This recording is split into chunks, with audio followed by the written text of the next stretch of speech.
ناظرین، تاریخ اور آج کی دنیا میں خوش آمدید۔ آج کے پروگرام کا موضوع ہے تاریخ اور سائنس۔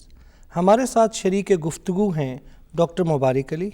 اور ڈاکٹر انیس عالم کے جو کہ لاہور اسکول آف اکنامکس میں فزکس کے پروفیسر ہیں۔ آئیے آج کی ہم گفتگو کا آغاز ڈاکٹر مبارک علی سے کرتے ہیں۔ جی ڈاکٹر صاحب، سائنس تاریخ میں کیا کردار ادا کرتی ہے؟ اچھا دیکھیں، دنیا کی تاریخ کو جب ہم دیکھتے ہیں تو اس میں ایک چیز ہم پہ واضح ہوتی ہے کہ انسان اپنے ماحول کو کس طرح برابر تبدیل کرتا رہا ہے،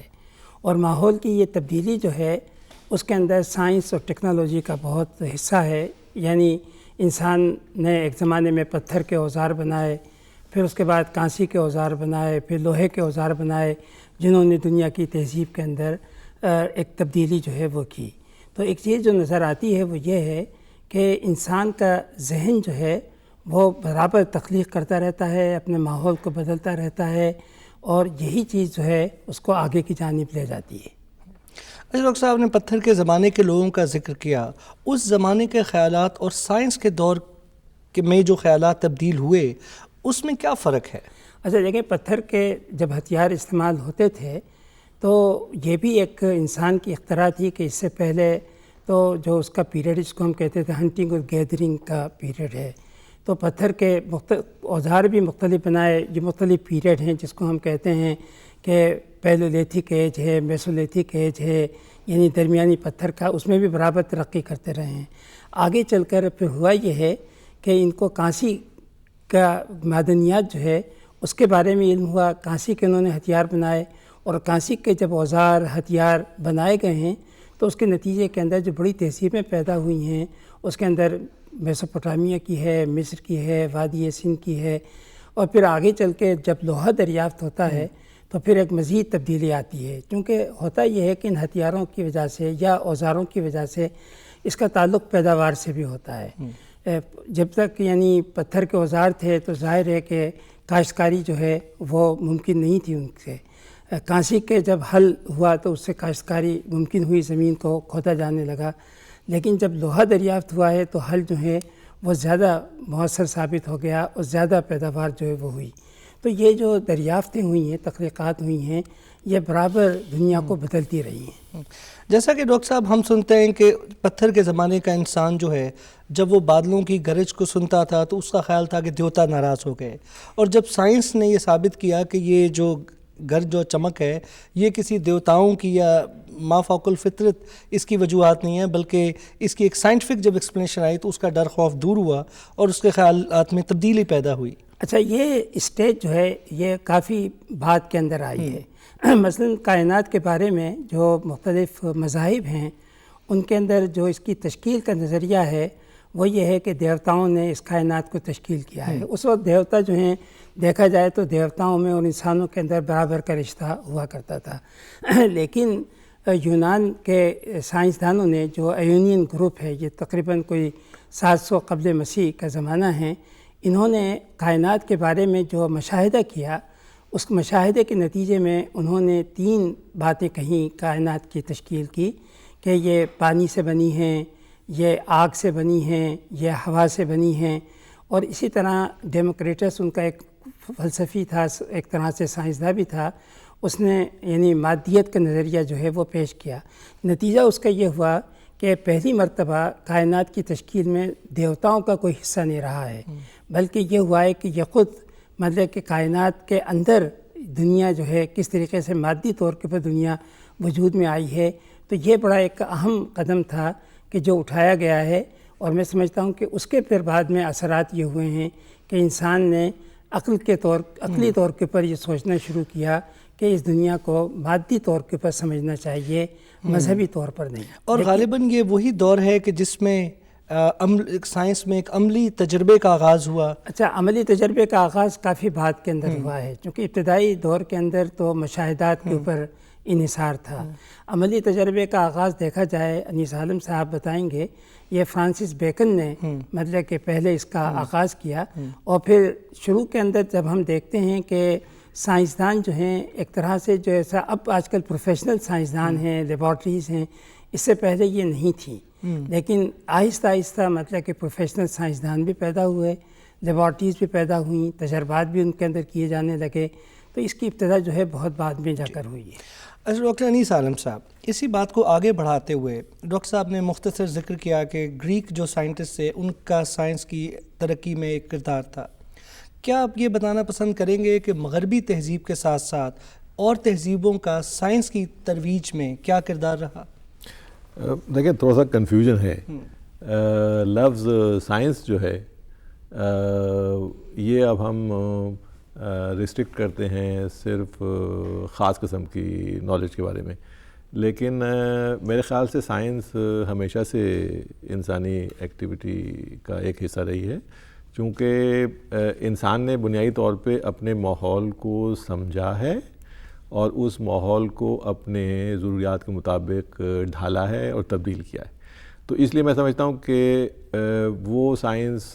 جو ہر انسانی ایکٹیویٹی جو اپنے ماحول کو سمجھنے کے لیے، اپنی دنیا کو سمجھنے کے لیے کی گئی، وہ ساری سائنس تھی۔ لیکن جو موجودہ جسے ہم ماڈرن سائنس کو ہم کہتے ہیں، اس میں یہ ہوا ہے کہ پہلے سائنس جو تھی یا پہلے جو نالج تھی ہماری کائنات کے بارے میں اور دنیا کے بارے میں، وہ بہت سے اپنے متس کی شکل میں بیان کی جاتی تھی، وہ بہت سے ایسے ریچولز تھے، بہت سے ایسے طریقے تھے جن کو ایک طرح کا کنفیوژن تھا کہ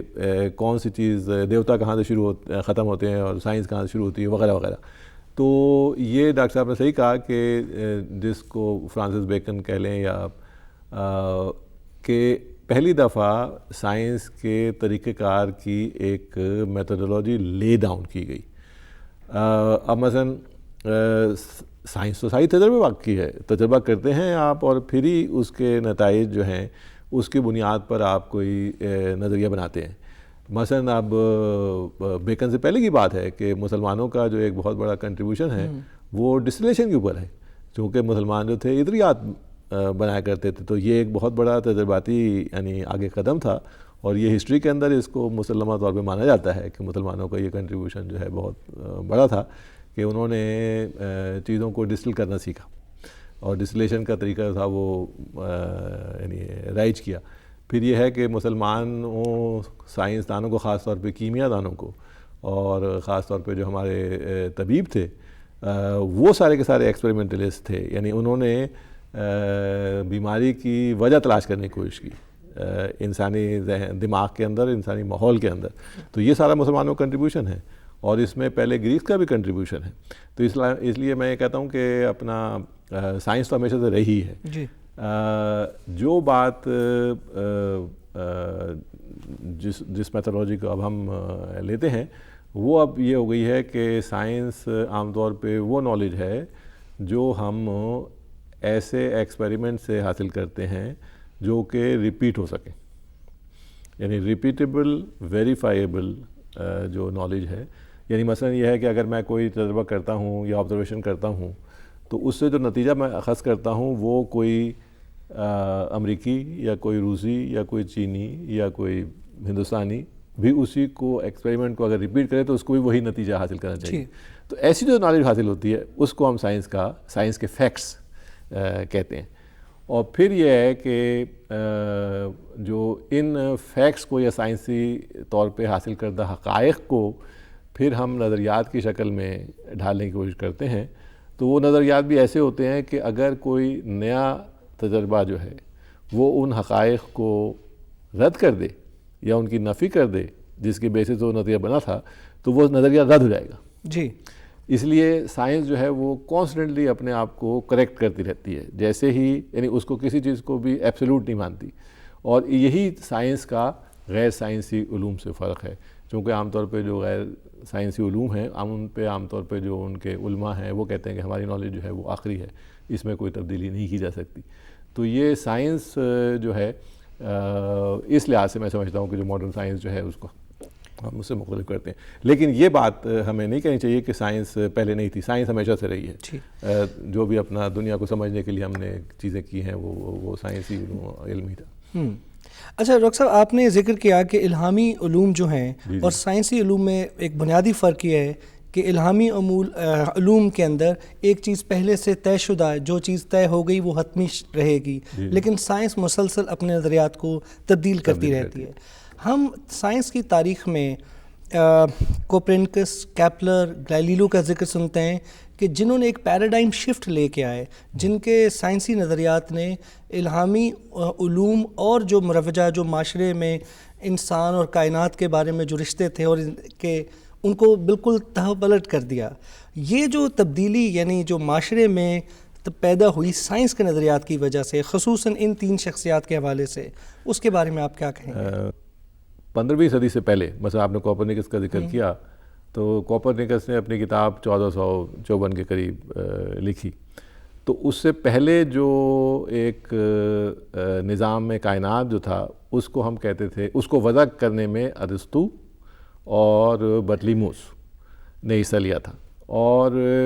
اس کو ہم کہتے ہیں کہ جو سائنس یا طبیعت جو تھی وہ ارسطو کی تھی، اور اس پہ جو کاسمولوجی کریٹ کی وہ بطلیموس نے کی تھی۔ اچھا، اس کے مطابق دنیا جو تھی وہ کائنات کا مرکز تھی، اور ساری جو سیارے تھے، یعنی سیارے ان کو بھی ستارے کہتے تھے لیکن وانڈرنگ اسٹار ان کو کہتے تھے، وہ دنیا کے گرد دائروں میں حرکت کرتے ہیں، اور زمین اسٹیٹک ہے، یعنی یہ بات اہم ہے۔ اچھا، اب ظاہر بات ہے کہ اگر آپ آنکھوں سے دیکھیں تو یہی آپ کو نظر آتا ہے کہ مشرق سے سورج روز نکلتا ہے، مغرب میں غروب ہوتا ہے، چاند اسی طرح مغرب سے نکلتا ہے، آپ کو دائرہی ان کی دائرہی حرکت ان کو نظر آتی ہے۔ تو اس لیے یہ کوئی ایسا یعنی برا ایکسپلینیشن نہیں تھی، لیکن جو ارسطو کی طبیعت تھی وہ اس کے آبزرویشن کے مطابق درست تھی، لیکن پھر بعد میں جو دوسری آبزرویشن وغیرہ ہوئیں اور تجربات ہوئے، اس سے ارسطو کی فزکس کی نفی ہوتی تھی، لیکن میتھڈولوجی یہ اپنائی گئی کہ چونکہ ارسطو نے کہا تھا اس لیے ارسطو کی کئی بھی بات جو ہے وہ غلط نہیں ہو سکتی۔ تو یہ کام بیسیکلی گیلیلیو نے، عام طور پر اس کو کہا جاتا ہے کہ اٹلی کا ایک شہر ہے پیسا، فلورنس کے پاس، تو وہاں پر ایک ٹاور ہے جو کہ تھوڑا سا جھکا ہوا ہے۔ تو ارسطو کا کہنا یہ تھا کہ پتھر، اگر آپ پتھر جو ہے وہ زیادہ تر زمین مٹی کے ساتھ بنا ہوا ہے، تو مٹی کو کھینچتی ہے، تو اگر 2 پتھر پھینکے جائیں ایک ہی اونچائی سے، تو جو بڑا پتھر ہوگا چونکہ اس میں زیادہ مٹی ہے، اس واسطے وہ زیادہ تیزی کے ساتھ زمین کی طرف جائے گا، اور جو چھوٹا پتھر ہے وہ کم جائے گا۔ تو گیلیلیو نے کہا کہ اس کو ہم ٹیسٹ کر لیتے ہیں، تو انہوں نے کیا کیا کہ وہ ٹاور کے اوپر جا کے وہاں سے 2 پتھر مختلف جسامت کے گرائے، اور وہ دونوں ایک وقت میں پہنچے۔ یہاں سے یعنی 2000 سال کی فزکس جو تھی وہ ایک تجربے نے غلط ثابت کر دی، اور اس کے بعد ہی پھر یعنی ارسطو اپنے گیلیلیو نے پھر یہ بات کہی کہ اگر کوئی بہت بڑی اتھارٹی ہو یا کسی الہامی کتاب کا درجہ رکھنے والی کتاب میں کوئی بات لکھی ہوئی ہو، لیکن اگر کوئی تجربہ جو ہے اور یا انسانی مشاہدہ جو ہے اگر اس کی نفی کرے، تو پرائمیسی جو ہے وہ کتاب کو یا اتھارٹی کو نہیں ہوگی بلکہ تجربے سے حاصل ہونے والے رزلٹ پہ ہوگی۔ اچھا، یہ جب اس نے کہا تو اسی زمانے میں ٹیلیسکوپ دوربین ایجاد ہوئی تھی، تو اس نے یہ 1600 کے قریب کی بات ہے، تو اس نے دوربین جو تھا اس کا رخ جو تھا وہ چاند کی طرف کیا، تو چاند ارسطوئی اور جو بطلیموسی نظام تھا اس کے مطابق ایک پرفیکٹ باڈی ہے، اور پرفیکٹ باڈی ارسطو کے مطابق صرف ایک کرہ ہو سکتا ہے، اسفیئر ہو سکتی ہے۔ تو جب اس نے اپنا دوربین وہاں کی تو اس نے کہا وہاں پر تو گڑھے ہیں، وہاں پر تو پہاڑ ہیں، وہاں پر تو ریجز ہیں، یہ تو پرفیکٹ نہیں ہے۔ اور پھر اس نے اپنا جب رخ کیا جوپیٹر کی طرف، تو جوپیٹر کے ارد گرد اس کو چاند نظر آئے جو کہ جوپیٹر کے گرد گردش کر رہے تھے۔ تو اس نے اپنی یہ تجربات جو تھے، اس کا مشاہدے جو تھے، وہ اپنے ساتھیوں کو دکھانے کی کوشش کی، تو سب نے کہا کہ یہ چونکہ ارسطو کے خلاف ہے،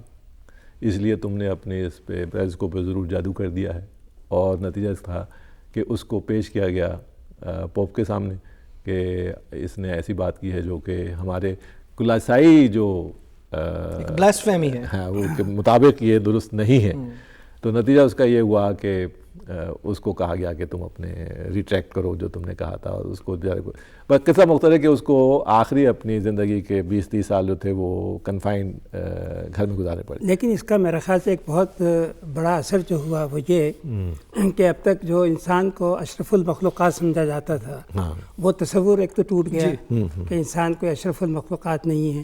دوسرا یہ سمجھا جاتا تھا کہ بس زمین جو ہے یہی کائنات کا بڑا مرکز ہے. سیارہ ہے جو کچھ ہے، وہ تصور بھی ٹوٹ گیا. تو اس نے